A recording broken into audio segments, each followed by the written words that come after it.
जैसे कि ठंड का मौसम चालू हो गया है और हम नहाने के लिए पानी को गर्म करते हैं और पानी को गर्म करने के लिए गीजर का इस्तेमाल करते हैं। दोस्तों, आपके घर में जो गीजर इस्तेमाल किया जा रहा है, आप यदि उसको चालू करते हैं तो वो चालू भी हो सकता है या फिर किसी कारण से वो चालू ना भी हो सकता है। तो दोस्तों, आज की इस वीडियो के द्वारा मैं आपको बताऊंगा कि आपका जो गीजर होता है उसके अंदर यदि प्रॉब्लम आता है तो आप किस प्रकार से चेक करोगे। उसके साथ साथ में मैं आपको ये भी बताऊंगा कि जो गीजर होता है उसका वायरिंग किस प्रकार से होता है, जिससे कि आपका जो नॉलेज है गीजर के बारे में वो कंप्लीट हो जाए, यानी कि आप घर पे खुद गीजर को रिपेयर कर सके। ठीक है दोस्तों। तो दोस्तों, सबसे पहले हम बात करते हैं कि जो हमारा गीजर होता है उसका वायरिंग किस प्रकार से करते हैं। तो दोस्तों देखिएगा, जो हमारा गीजर होता है उसके अंदर सबसे मेन कंपोनेंट उसका हीटर होता है। ये हमारा हीटर हो गया। अब दोस्तों देखिए, ये जो हमारा हीटर होता है इसको पावर सप्लाई देने के लिए हम प्लग टॉप का इस्तेमाल करते हैं। अब यदि हम इस प्लग टॉप के द्वारा पावर सप्लाई को कनेक्ट करके यदि मैं इस हीटर को कनेक्ट कर देता हूं तो हमारा जो हीटर है वो वर्क करने लगेगा, यानी कि पानी को गर्म करने लगेगा। लेकिन हमारा जो गीजर होता है उसमें कुछ प्रोटेक्शन इस्तेमाल किया जाता है। देखिए, जो हमारा गीजर होता है उसके अंदर एक थर्मोस्टेट होता है। ये जो थर्मोस्टेट होता है वो पानी को गर्म होने के बाद पावर सप्लाई को बंद कर देता है, यानी कि यहाँ पे जो हमारा थर्मोस्टेट होता है उसमें हम सेटिंग करते हैं कि कितने तक हमें पानी को गर्म करना है। अब जितना टेम्परेचर हम सेट करते हैं उतना टेम्परेचर पहुंचने के बाद जो हमारा हीटर होता है वो बंद हो जाता है। अब ये जो हमारा हीटर है इसको बंद ये थर्मोस्टेट करता है। ठीक है। अब ये जो हमारा थर्मोस्टेट है इसके बाद में एक और प्रोटेक्शन इस्तेमाल किया जाता है। क्या प्रोटेक्शन इस्तेमाल किया जाता है देख लीजिए। देखिए, यहाँ पे एक और ऑटो कट ऑफ थर्मोस्टेट लगाया जाता है। दोस्तों, ये जो आप देख रहे हैं ये भी एक थर्मोस्टेट जैसा स्विच होता है। एक प्रकार से आप इसको ओवरलोड रिले भी कह सकते हैं या फिर थर्मोस्टेट भी कह सकते हैं। अब दोस्तों देखिएगा, जो आपका गीजर होता है उसके अंदर दो इंडिकेशन लैंप मिल जाएंगे। एक इंडिकेशन लैंप ग्रीन कलर का होता है जो कि ऑन इंडिकेशन लैंप होता है, और दूसरा इंडिकेशन लैंप हमारा रेड कलर का होता है जो कि हमारा जो हीटर है वो ऑफ है उसका इंडिकेशन दिखाता है। ये जो हमारा हीटर है इसको पावर सप्लाई देने के लिए इस प्लग टॉप का इस्तेमाल किया जाता है। अब ये जो हमारा प्लग टॉप है इसका जो दाहिना पिन है, इस दाहिने पिन से एक वायर को कनेक्ट करके इसको ले जाके जो हमारा कट ऑफ स्विच है उसके एक टर्मिनल पे कनेक्ट कर दिया जाता है। यहाँ पे कनेक्शन कर दिया गया है।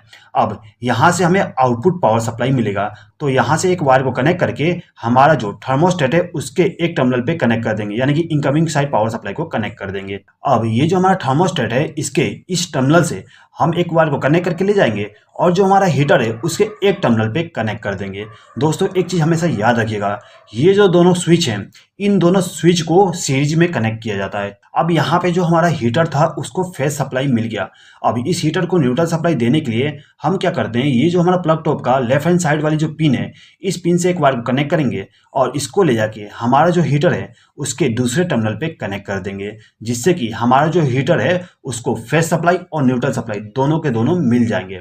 अब आते हैं हम इंडिकेशन लैंप पे। ये जो हमारा ऑफ इंडिकेशन लैंप है इसका कनेक्शन करने के लिए हम क्या करते हैं, ये जो हमारा कट ऑफ स्विच है इसके आउटपुट टर्मिनल से, यानी कि यहाँ से एक वायर को कनेक्ट करके हमारा जो इंडिकेशन लैंप है उसको फेज सप्लाई दे देते हैं। अब इसको न्यूट्रल सप्लाई देने के लिए यहाँ से एक वायर को लूप करके इसको न्यूट्रल सप्लाई दे दिया जाता है। अब ये जो हमारा ऑन इंडिकेशन लैंप है इसको पावर सप्लाई देने के लिए हम क्या करते हैं, ये जो हमारा थर्मोस्टेट है इसके आउटपुट टर्मिनल से जो वायर गई है वहां से एक वायर को लूप करके हमारा जो ऑन इंडिकेशन लैंप है उसको पावर सप्लाई दे दिया जाता है।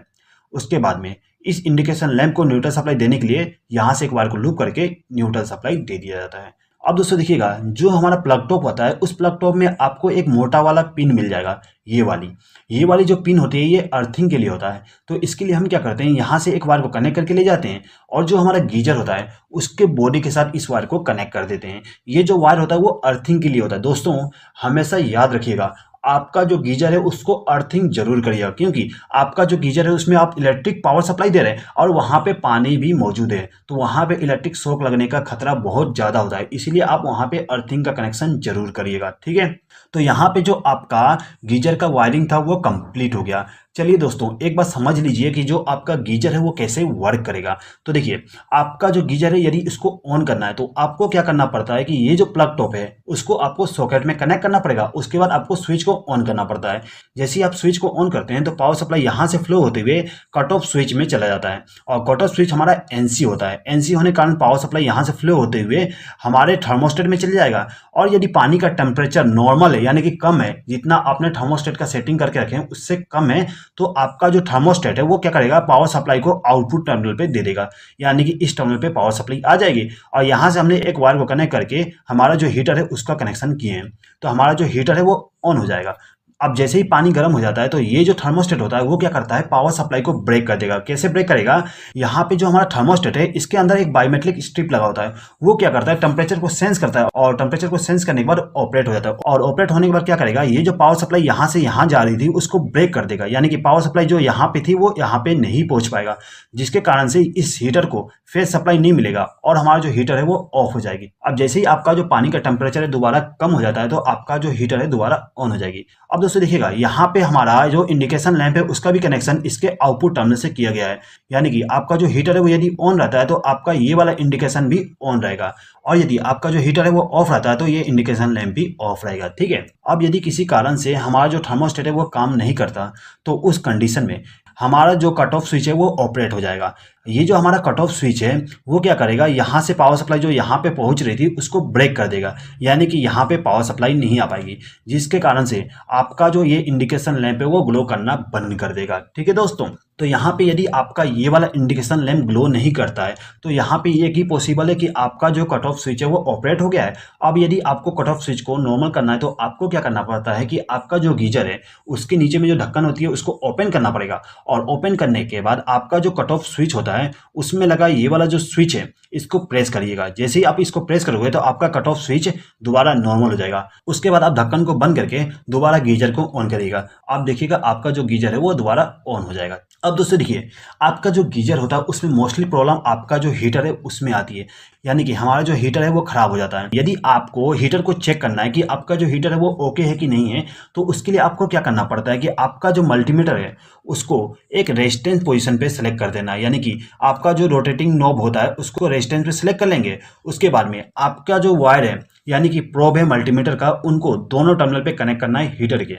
इन दोनों प्रोब पे कनेक्ट करने के बाद आप यहाँ पे रेजिस्टेंस देखेंगे तो आपका जो रेजिस्टेंस है वो 1000 ओम 2000 ओम इस प्रकार से आएगा। ठीक है, अब यदि आपका रेजिस्टेंस कुछ वैल्यू शो कर रहा है यानी कि 1000 2000 3000 ओम शो कर रहा है तो आपका जो हीटर है वो ओके है। अब यदि आपका जो मल्टीमीटर है वो यदि ओएल शो कर रहा है यानी कि यहाँ पे रेजिस्टेंस को शो नहीं कर रहा है, तो उसका मतलब ये है कि आपका जो हीटर है वो ओपन हो गया है, यानी कि खराब हो गया है। उस कंडीशन में आपका जो हीटर है उसको चेंज करना पड़ेगा। ठीक है, उसके बाद में आपका जो थर्मोस्टेट है यदि वो काम नहीं कर रहा है और आपको चेक करना है कि थर्मोस्टेट काम कर रहा है कि नहीं कर रहा है, तो उसके लिए आपको क्या करना पड़ेगा, आप यहाँ पे मल्टीमीटर का इस्तेमाल करके कंटिन्यूटी कर सकते हैं। अब यदि आपके घर में मल्टीमीटर नहीं है तो आपको मैं एक देसी जुगाड़ बता देता हूँ कि चेक किस प्रकार से करोगे। आप क्या करिए, आपके घर में जो सॉकेट होता है उस सॉकेट से एक वायर को कनेक्ट करिए और उसको ले जाके आपका जो थर्मोस्टेट होता है उसके एक टर्मिनल पे कनेक्ट कर दीजिएगा। दोस्तों यहाँ पे जो आपका थर्मोस्टेट है या फिर कट ऑफ स्विच है दोनों को चेक कर सकते हैं इस विधि से। ठीक है, तो यहाँ पे मैं आपको कट ऑफ स्विच का कनेक्शन करके बता रहा हूँ। ठीक है, तो यहाँ पर मैंने कट ऑफ स्विच को एक टर्मिनल पे एक फेज वायर को कनेक्ट कर दिया हूँ। ठीक है, अब आपके घर में टेस्टर तो होता ही होगा, आपको क्या करना है, टेस्टर को दूसरे टर्मिनल पे कनेक्ट कर देना है। ठीक है, और आपको जो पावर सप्लाई है उसको ऑन कर दीजिएगा। जैसे ही ऑन करोगे तो आपका जो टेस्टर है यदि यहाँ पे लाइट जल रहा है तो इसका मतलब ये है कि आपका जो थर्मोस्टेट है वो आउटपुट पावर सप्लाई जनरेट कर रहा है। यदि यहाँ पे आपका जो टेस्टर है वो यहाँ पे लाइट ग्लो नहीं कर रहा है, इसका मतलब ये है कि आपका जो थर्मोस्टेट या फिर कट ऑफ स्विच है वो आउटपुट पावर सप्लाई जनरेट नहीं कर रहा। उस कंडीशन में आपको थर्मोस्टेट को चेंज करना पड़ेगा या फिर आपका जो कट ऑफ स्विच है उसको रीसेट करना पड़ेगा। ठीक है दोस्तों, तो यहाँ पे जो मोस्टली प्रॉब्लम आता था उसके बारे में मैंने आपको बता दिया हूँ। आप इस प्रकार से आपके घर का गीजर का वायरिंग भी कर सकते हैं और उसको चेक भी कर सकते हैं। आई होप कि दोस्तों आपको ये वीडियो पसंद आया होगा। दोस्तों यदि आपको ये वीडियो पसंद आए तो प्लीज़ लाइक शेयर और कमेंट कर दीजिएगा, और यदि आपने अभी तक हमारे चैनल को सब्सक्राइब नहीं किया तो सब्सक्राइब भी कर लीजिएगा। इस वीडियो को देखने के लिए धन्यवाद।